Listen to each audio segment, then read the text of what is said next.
У папраўчай калоніі нумар 3 Відзьба памёр вязень. Паводле звестак праваабаронцаў Мэйдэй Тым, яму было 54 гады, а да канца тэрміну заставалася менш за год. Вядома, што ў крытычным стане пацыента даставілі ў шпіталь, але ўратаваць яго медыкі не здолелі. 26 жніўня, 20 гадзіна ў Беларусі. У эфіры «Аб'ектыў». Вітаю, з вами Юлія Лабанова і сёння ў выданні. Украіна асцерагаецца новага нападу з тэрыторыі Беларусі. Украінцы ўспрынялі як вельмі сур'ёзную пагрозу факт знаходжання, магчымы меркаваны факт знаходжання ракетнай артылерыі, ці то «Іскандер», ці «Паланез», ці нейкай іншай, меншай дальнасці каля сваіх межаў. Як затрыманне Паўла Дурова паўплывае на працу Телеграму, ці пераймацца беларусам? Павел Дуров был вдохновителем Телеграма и SEO, то есть директором. Но в любом случае команда работает, и пока сбоев в Телеграме непосредственно не наблюдается. Бітва за ўраджай прайграная. Чаму не ўдалося сабраць загаданых Лукашенком 10 миллионов тонн збожжа? У нас в стране существует серьезный дефицит кадров, который не обошел стороной и сельскохозяйственные организации. Прадстаўнік дзяржаўнага памежнага камітэту Украіны заявіў пра стабільны стан мяжы з Беларусію і адсутнасць там правакацыяў. Ён запэўніў у сталым маніторынгу сітуацыі. Як праходзіць вучэнні тэрытарыяльнай абароны на беларуска-украінскай мяжы і ці магчымае абвастрэнне? Ян Федарович. У Гомельскай вобласці пачаліся вучэнні тэрытарыяльнай абароны. Гэтаму папярэднічала перасоўванне на поўдзень Беларусі жывой сілы і тэхнікі, што цягам жніўня ладзіла Міністэрства абароны. Лукашенко заяўляў пра тое, што войскі туды перакінутыя, назад вернуты на мяжу з Украінай, аднак сур'ёзныя украінскія заходнія крыніцы гэтай інфармацыі не пацвярджалі. Таму яму давялося реально перекинуть туди не вельмі значную групоўку войскаў дзеля таго, каб не выглядаць як ідыёт ці падманшчык, хлус у вачах расійскага кіраўніцтва. Тэлеграм-канал «Беларускі гаюн» кажа пра як мінімум 1100 вайскоўцаў, а таксама перадыслакаваныя Су-25 верталёты і БТРы. Дзяржаўны сакратар Савету бяспекі Беларусі ў інтэрв'ю тэлеканалу ОНТ дапоўніў спіс. Сегодня личный состав сил специальных операций, механизированных подразделений, сил противовоздушной обороны с созданными группировками войск осуществляет охрану государственной границы на южном операционном направлении. Пры гэтым афіцыйны лік вайскоўцаў або перамешчанай да мяжы тэхнікі невядомы. Як невядома, чаго менавіта ад такога перасоўвання можна чакаць. Калі гаворым пра абвастрэнне, то маем на ўвазе якія-кольвек сутычкі на зямлі. Але таксама гэта могуць быць артылерыйскія абстрэлы і зноў наданне сваёй тэрыторыі для гібрыдных дзеянняў, для правакацыяў, для заходу расійскіх войскаў. ПВК «Вагнер», напрыклад, які прысутнічае на тэрыторыі Беларусі. Між тым, Міністэрства замежных справаў Украіны распаўсюдзіла зварот да ўзброеных сілаў Беларусі з заклікам спыніць недружалюбныя дзеянні і адвесці войскі ад мяжы.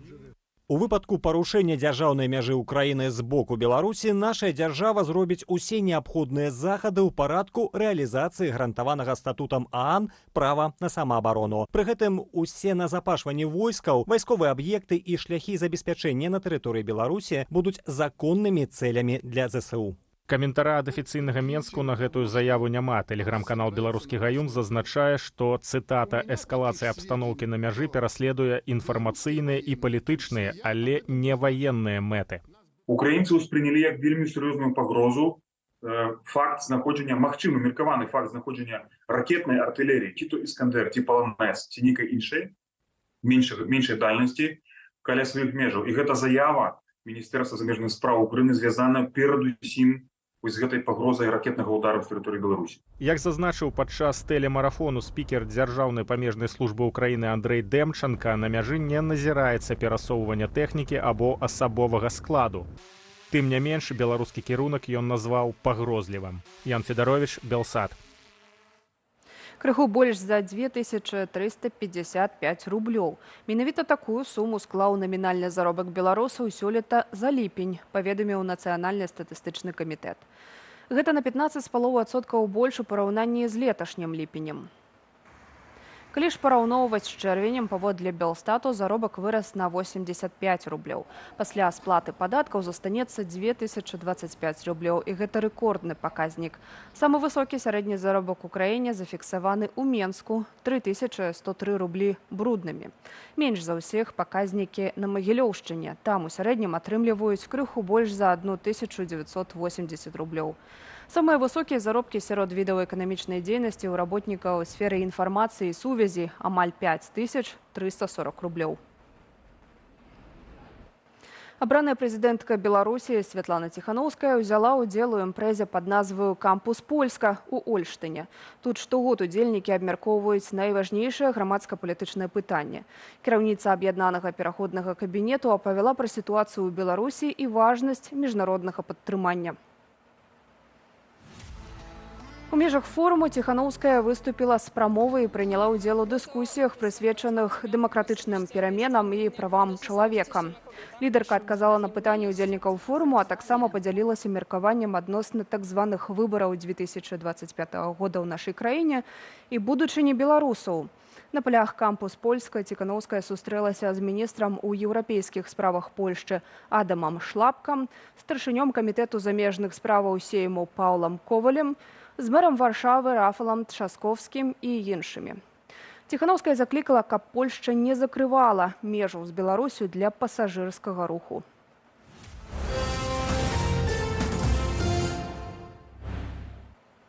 Затрыманне заснавальніка тэлеграму Паўла Дураваня ёсць палітычным. Пра гэта заявіў прэзідэнт Францыі Эмануэль Макрон. Сярод карыстальнікаў месенджера яно выклікала бурнае абмеркаванне. Прыхільнікі свабоды ў інтэрнэце выказваюць неспакой, ці можа гэта быць звязана са спробамі ціску на платформу. Чаго чакаць і як гэтая сітуацыя паўплывае на карыстальнікаў у Беларусі, Андрэй Сульжыц.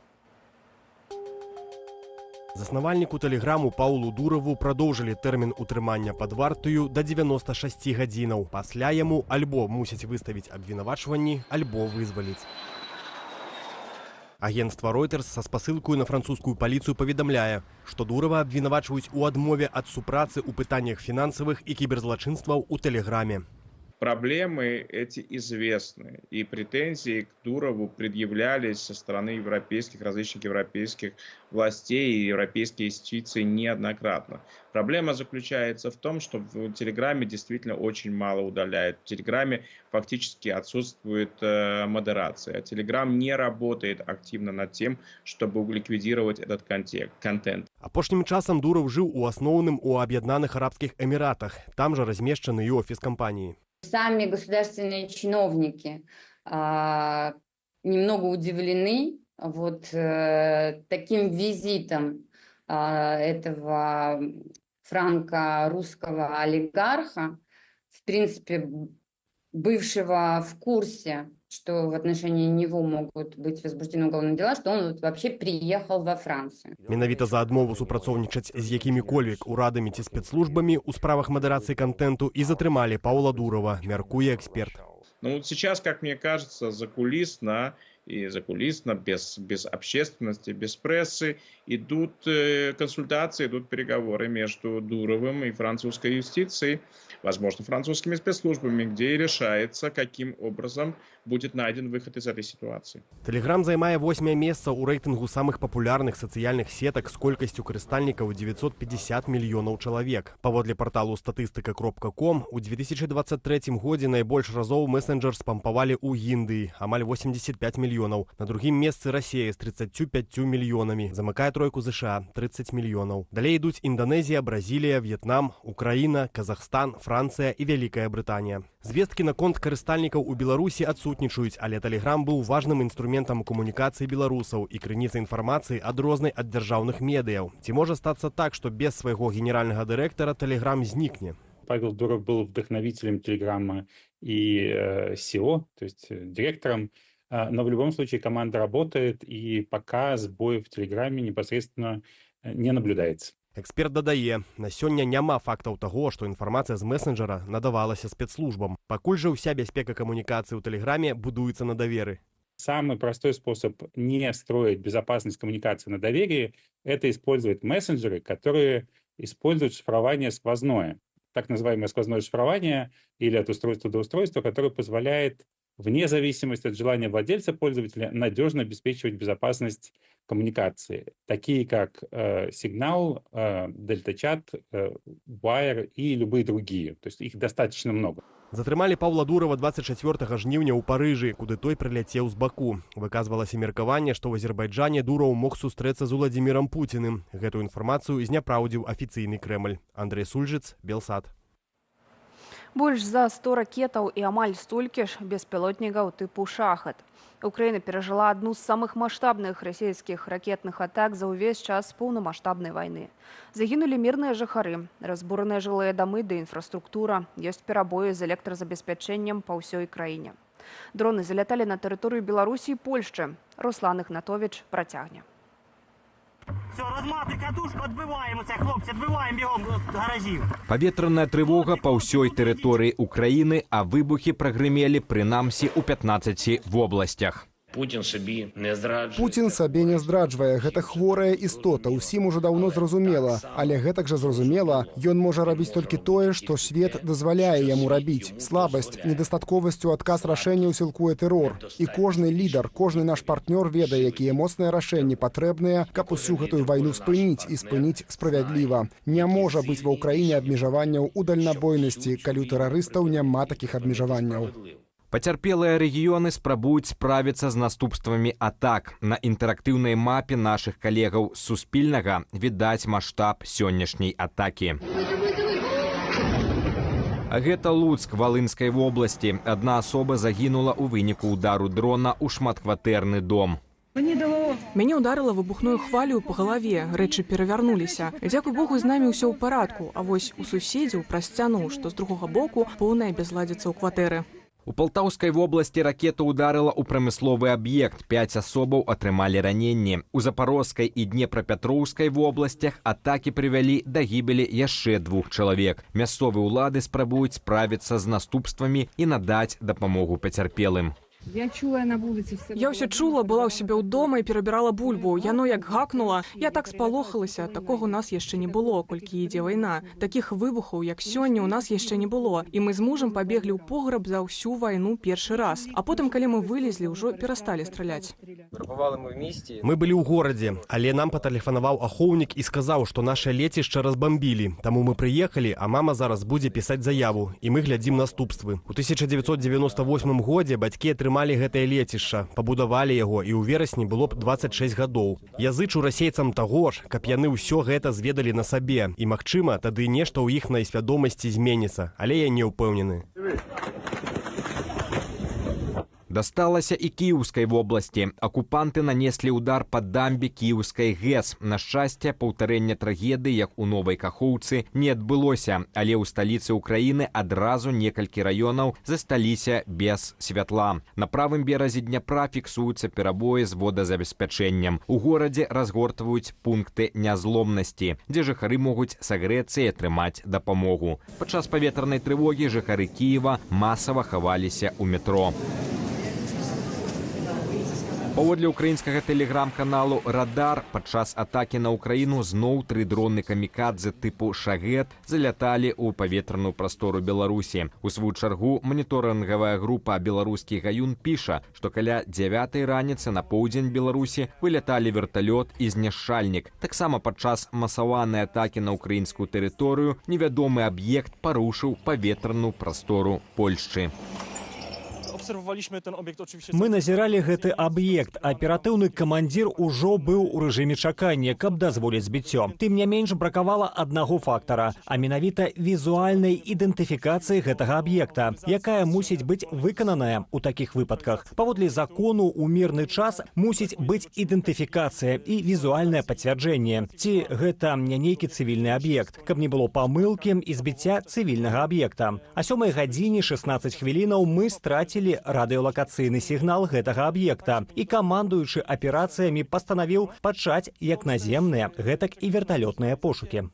Тым часам міністр абароны Украіны Рустем Умераў папярэдзіў, што Кіеў рыхтуе адказ для Расіі з выкарыстаннем зброі украінскай вытворчасці. Руслан Ігнатович, Белсат.